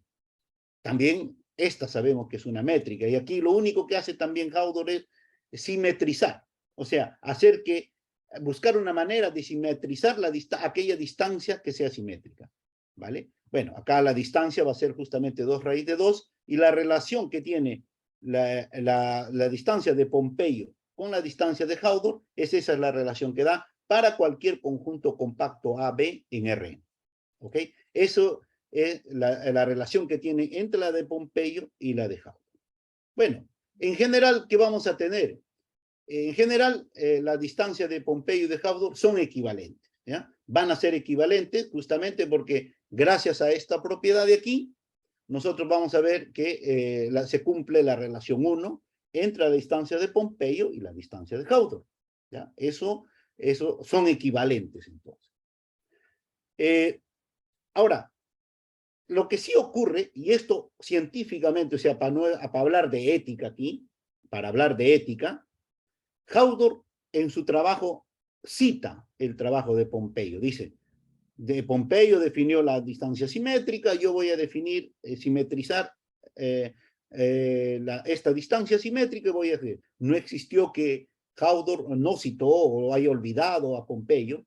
Lo que pasó aquí, según este artículo publicado reciente ahora, el 2002, en este artículo, ocurre de que en este artículo dan la historia, cómo ocurre ahí, muy interesante, van pegando cosas de que qué dijo Pompeyo, de que qué dijo Hausdorff, y Hausdorff sí cita. Lo que pasa que los escritos o los manuscritos escritos por Hausdorff fueron publicados en revistas de mayor impacto, fueron hechos de manera más eficiente, o sea, se vendió mejor, como podemos decir hoy día, y eso es la eficiencia de publicar en lugares que sean, digamos, más vistos, ¿no? Ahí nace toda esta historia de por qué tengo que publicar en revistas de mayor impacto. Pues bueno, ese es un ejemplo de que por qué hay que publicar en revistas de mejor impacto. O sea, Hausdorff pudo publicar en revistas de mejor impacto que Pompeyo, digamos, en aquella época, y tuvo mayor alcance. Y por muchos años hemos llamado la métrica de Hausdorff.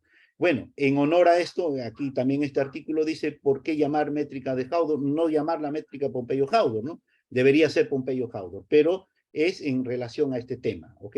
Ambos fueron los que propusieron y estas métricas. Visto esto, entonces, a nosotros también se nos ocurre, o sea, siguiendo esa idea de simetrizar, yo puedo simetrizar de otra manera, entonces, ¿no?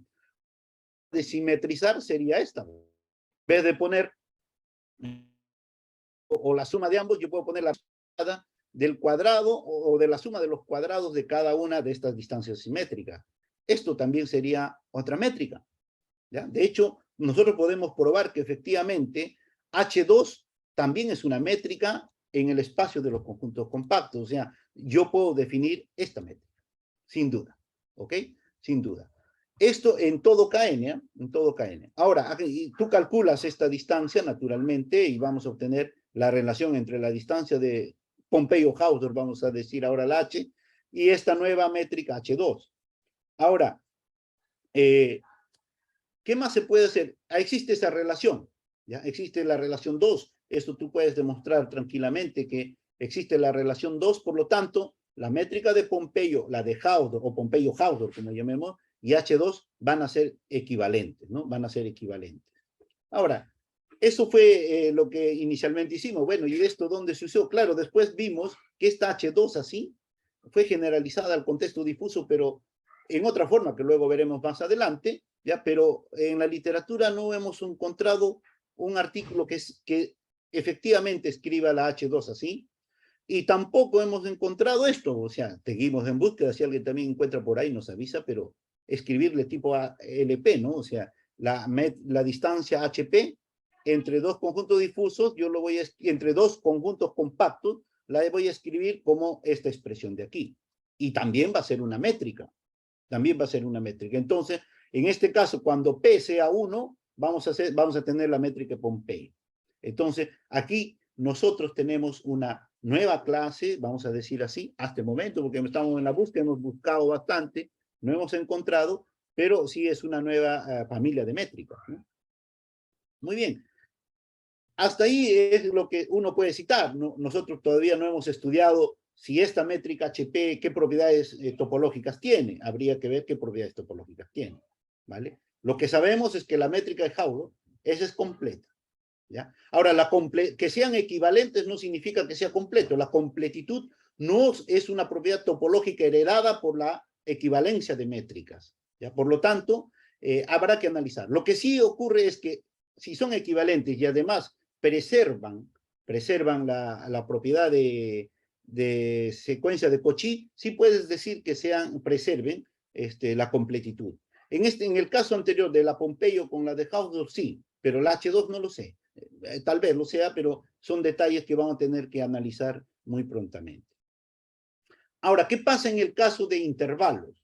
Fíjate que ocurre una cosa bien interesante, que la distancia simétrica entre dos intervalos, si yo tomo un intervalo A y un intervalo B, ocurre que la distancia simétrica o es esta distancia o es esta otra distancia, ¿ya? O sea, tú tomas la distancia simétrica de A a B, es una o la otra. Por lo tanto, no es nada difícil escribir esto, que la distancia HP simplemente va a ser esta expresión de aquí, para el caso de intervalos, y la distancia de Haudor, que tú lo conoces, justamente da esto. ¿Por qué da esta distancia? Porque justamente la distancia de AB va a ser una de estas dos expresiones. Por lo tanto, siempre por eso utilizamos que la distancia de Haudor o Pompeyo-Haudor hoy día es exactamente esta. Y es porque ocurre esta cosa de aquí. Y para el HP va a ocurrir esto, ¿ya? O sea, en el caso podemos reescribir de diferentes formas. Bien, eso es lo que ocurre en el caso de los conjuntos compactos. ¿Qué pasa en el caso de los compactos difusos, o sea, en Rn, ¿no? En todos los compactos difusos en Rn, ¿ya? En los compactos difusos de Rn, ¿cómo se extiende? Naturalmente, clásicamente, ¿qué ha pasado? Yo voy a tomar, para comenzar, Fn lo voy a denotar como el espacio de todos los conjuntos difusos compactos en Rn. Todo significa no vacíos, por si acaso todos en todos sus niveles no vacíos. Este representa el alfa nivel del conjunto difuso A. Entonces vamos a tomar todos los conjuntos compactos en Rn no vacíos, ¿ya? Difusos. Entonces, las métricas más comunes que hemos visto, las métricas más comunes que hemos visto en el contexto difuso, son aquellas que se han generado en honor a la Pompeo-Hawthorne, como voy a describir a seguir. Pero para esto, claramente, como fue probado en el libro de Plöden, Peter Plöden, es que primero prueba que esta distancia de aquí, ¿ya? Esta distancia simétrica en relación a alfa, ¿ya? Es una función continua por la izquierda. Eso es lo primero que prueba. Y te voy a probar también que es acotada. ¿Ya? Esta función es acotada, porque A y B son compactos, esta función va a ser acotada. ¿Ok? Eso se puede probar tranquilamente. Tranquilamente no tanto, hay que conocer bien que la propiedad de esta converge a cuando alfa es creciente, los alfas son no decrecientes, y convergen al punto alfa y etcétera, propiedades típicas que conocemos en la teoría difusa, ¿vale? Pero sí la demostración es interesante, seguirla, ¿no? De hecho, en el libro que estamos escribiendo ahora está todos esos detalles y que van a servir mucho, sobre todo para los estudiantes. Bueno, entonces esta distancia aquí tiene esas propiedades y en base a esta distancia, como está descrito en el libro de Diamond, ¿ya? De Diamond y Plöden. Entonces, ¿qué pasa? Nosotros podemos, miren, fíjense, a partir de esta de aquí nosotros podemos definir lo siguiente. Podemos definir una distancia asimétrica, pero en el contexto difuso. ¿Qué va a ser la distancia asimétrica de dos conjuntos difusos compactos A y B? El supremo de la distancia simétrica de sus niveles. ¿Vale? Esto vas a ver también que tiene las mismas propiedades que D. Y también puedo definir dp, o sea, una distancia simétrica dp. Esta distancia simétrica dp no es nada más y nada menos que la integral de 0,1 dp. Y esta integral está bien definida justamente por aquella phi es continua por la derecha. Entonces, estas dos cosas yo puedo definir. Bueno, por lo tanto, siguiendo lo que hicimos con los compactos, yo puedo definir esta métrica, que sería la famosa métrica de Pompeo-Hawthorne que tú conocías, la puedo escribir como el máximo de estas distancias asimétricas. ¿Ya? Y lo que tú puedes probar tranquilamente es que esta distancia de Pompeo-Hawthorne, la que tú conoces usualmente, la puedes reescribir como lo introdujo inicialmente esta persona, Kuiper. Este fue el primero que puso esta distancia de Hawthorne en 1981. O sea, extendió la métrica de Hawthorne usando el supremo de las distancias de Hawthorne, en su época, ahora Pompeo-Hawthorne, entre los niveles alfa y beta, y generó esta métrica. Pero tú puedes ver que estas dos cosas son equivalentes, basta ver que esto cumplía. Y ahí tiene la métrica, la que tú usualmente conoces en todos los trabajos que hacemos. O sea, esta es la más conocida de todas, ¿no? Que también tú puedes ver sobre esto, lo que se conoce es que esta métrica junto en el espacio de los compactos, ya es un espacio métrico, hace el espacio métrico que sea completo y separable. Es un espacio métrico completo y separable. Ahora, tú puedes generalizar también la de Pompeyo. La de Pompeyo tomo aquella distancia simétrica que hemos tomado del supremo en alfa y lo sumo. Y en realidad tú puedes demostrar esto. Tú puedes demostrar que la de Pompeyo es el supremo de las distancias de Pompeyo. Basta ver que esto es propiedad del supremo y que estos elementos son positivos, por lo tanto tú puedes tranquilamente probar esto. Y este P al infinito de F lo puse aquí por Fuzzy, ¿ya? No tiene nada, es F otra cosa, más decir que es Fuzzy. Ahí tenemos que ver cuál va a ser la notación adecuada para hacer este review. Y ahí tenemos lo que significa la métrica de Pompeyo. Bueno, aquí mostré un ejemplo, yo puedo pasar la presentación después. Este es un ejemplo donde el supremo no puede ser reemplazado por máximo. Lo mismo que ocurre con la métrica de Pompeo-Hawthorne extendida, ¿ya? En el libro de Plöden, en el libro de Diamond y Plöden pueden encontrar un ejemplo similar a este, y donde muestra que el supremo no puede ser reemplazado por máximo. ¿Ah? Muy bien. No voy a entrar en esos detalles. También podemos demostrar de la misma manera, como se hacía en el caso clásico, que estas dos métricas son equivalentes, efectivamente, porque verifican esa relación, ¿no? Para todo alfa. Si verifican para todo alfa, por lo tanto, lo van a verificar para el P infinito F y H infinito F. Bien. Entonces, también ahora yo puedo definir otra métrica, lo mismo que hemos hecho en el caso de los conjuntos compactos, puedo definir esta ahora.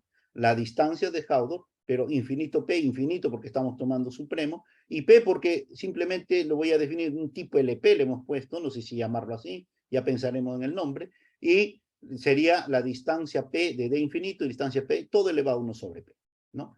Y con P entre 1 e infinito. Y vamos a ver que cuando P vale 1 es exactamente la Pompeius-Hauser. Entonces, también puedes demostrar que esta métrica es exactamente tomar el supremo de los HP. ¿Ya? Recuérdate que este HP era aquel que habíamos definido en la parte final anterior. ¿Ya? Y también es una métrica. Tenemos otra familia de métricas que no son tan usuales, digamos. Están tampoco en la teoría difusa, no lo he visto, para ser sincero, voy a seguir buscando, pero no existirá. Resumiendo, entonces resumiendo la parte difusa, tenemos esta distancia simétrica que lo hemos definido como el supremo de las distancias asimétricas de los niveles de los conjuntos difusos A y B, con alfa entre 0 y 1, y hemos podido generalizar la distancia de Pompeyo como la suma de esta distancia simétrica, y podemos ver que es exactamente el supremo de la distancia de Pompeyo entre esos niveles, lo mismo la de Hauser, ¿no? Ahora llamado Pompeyo-Hauser, y puedo definir las de tipo LP, ¿no? Que van a ser de esta forma también, ¿ah? Donde este HP, exactamente este HP, está definido como hemos visto anteriormente. O sea, aquí ya tengo una familia también de tipo P. Bacán. Hasta ahí es el resumen, sin usar integral. Aquí solamente hemos usado el supremo. Porque, a ver, ¿qué más? Esto ya lo hemos visto. Porque después podemos usar las integrales para generalizar una métrica. Esta es una distancia que lo podemos encontrar en el libro de Diamond-Clueden, en este libro que la mayoría acá, todos debemos conocerlo, todos hemos pasado por este libro en algún momento, y ahí tú vas a encontrar justamente esta métrica, ¿ya? Esta métrica de aquí. Esta métrica, ¿qué viene a ser? La integral de 0 a 1 de la distancia de Hauser o de Pompeyo-Hauser elevado a P de 1 sobre P. Entonces, esta es la que tú conoces, o sea, esta también se ha usado de alguna manera. De hecho, en el libro de Diamond y Clueden hay unas demostraciones donde se muestra que esta métrica de aquí, el espacio Fn con esta métrica no es separable, pero perdón, no es completo, pero es separable, y lo contrario ocurre con la otra métrica de Hauser extendida, el de infinito. Esa, por ejemplo, es completa, pero no separable. Y este ocurre al contrario, digamos, ¿no? Eso sí ya se conoce. Bien, entonces dijimos, miren, todas estas métricas se pueden hacer, entonces, combinando las ideas anteriores, nosotros podemos generar otras familias de métricas. Y unas familias de métricas, por ejemplo, que se nos ocurre, a partir de acá, es definir esta métrica basado en la métrica HQ que hemos definido anteriormente. Yo voy a tomar esa métrica exactamente, a la métrica FUSI de PQ entre dos conjuntos difusos A y B en Rn, expresado de esta manera. Y tú vas a ver que tú puedes demostrar que esto también es una métrica. Es una métrica de tipo LP, pero con Q aquí, digamos, ¿no? Y lo que es interesante, eso es métrica también, ¿ya? Se puede demostrar que es una métrica tranquilamente. Bueno, ¿no? Pasa que en la desigualdad triangular hay algunos detalles, más que nada, no en la desigualdad triangular. La desigualdad triangular aquí es sencillo porque basta aplicar el teorema de Minkowski, las desigualdades de Minkowski, tanto para integrales como para sumas, esas dos juntas, pero el tema es de la nulidad, ¿no? O sea, si la distancia de A a B fuera 0, si solamente si A igual a B, una de las implicaciones sí tiene un poquito de complejidad aquí, porque hay que ver un poco de, bueno, ahí hay técnicas, pero es de lo más complejo, la desigualdad triangular, ¿no? Bueno, en resumen, nosotros tenemos eso. Tenemos esta distancia, en resumen, esta distancia que ya había sido introducida anteriormente, ¿no? Y esta otra distancia PQ que estamos introduciendo ahora.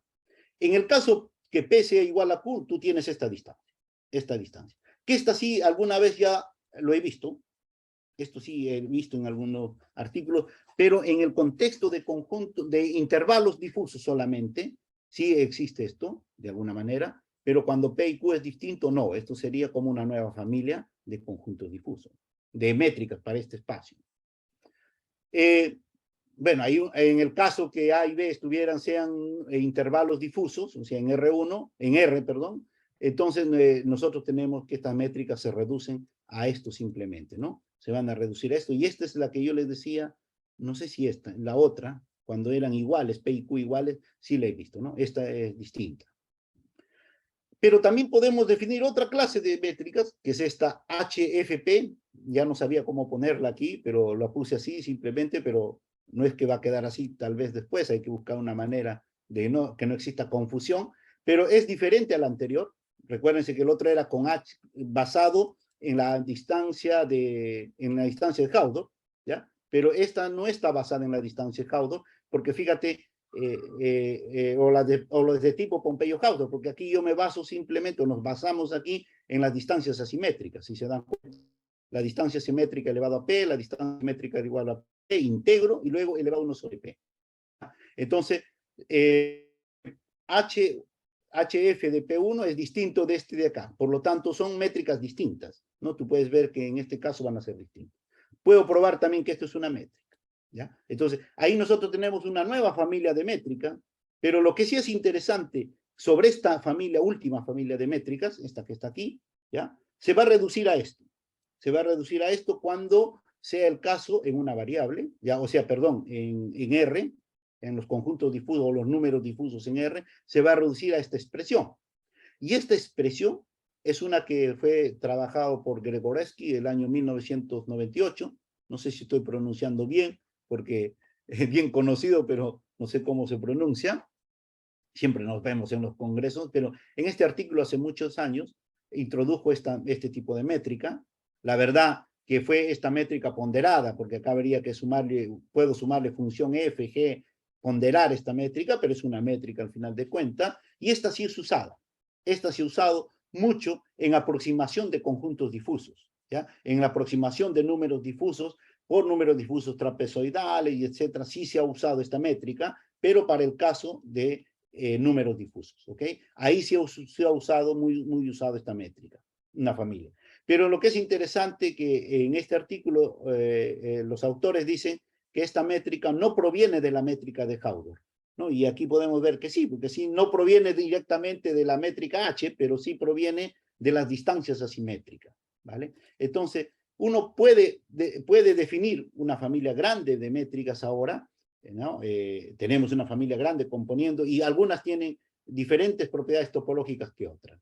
Bueno, y finalmente, para conclusiones, lo que hemos hecho acá es usando distintas formas de simetrizar la distancia simétrica de Pompeyo, como lo dijo Pompeyo originalmente, hemos podido definir una clase de métricas en el espacio de los compactos. Usando las técnicas usuales, también hemos podido definir, usuales en el contexto difuso, hemos podido definir nuevas familias de métricas en el espacio de los conjuntos difusos compactos. Y lo que ahora viene, pues, para terminar este estudio, que no, la tarea es grande, pero lo vamos a terminar, yo creo, es analizar las propiedades topológicas, para qué valores de P y Q son completos, son separables de estas nuevas familias simétricas. Y a futuro también explorar su aplicación en el desarrollo de cálculo diferencial e integral, ¿no?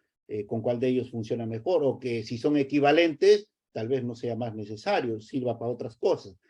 Entonces son cuestiones que debemos explorar a futuro, qué es lo que va a pasar. Así que muchas gracias y a disposición. Consulta, dudas, preguntas.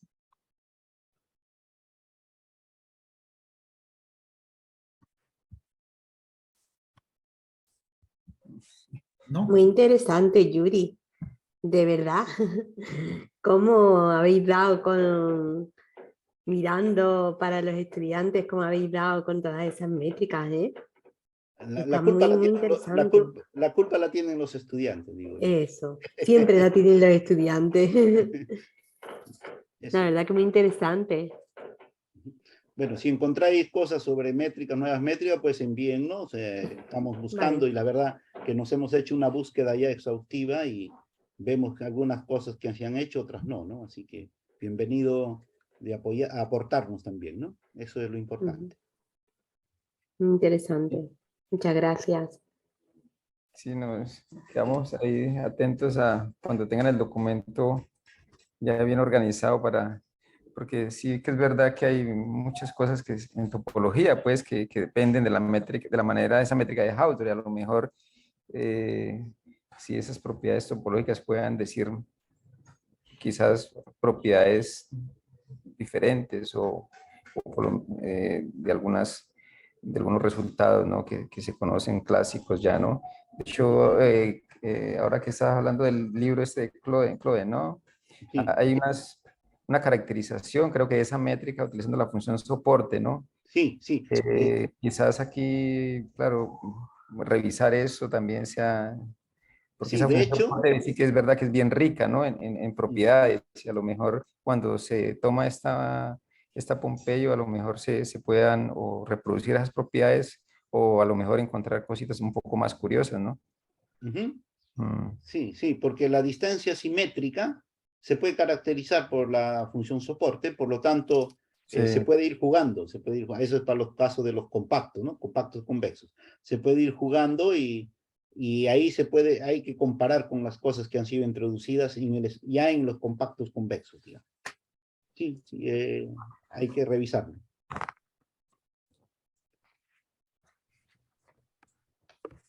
Bien. Yuri, tus palabras de cierre. Vale, vale, gracias Iván, gracias por la presentación Iván. Así que, bueno, colegas, la verdad que hoy día damos por finalizado nuestra sesión, ¿no? Y nuevamente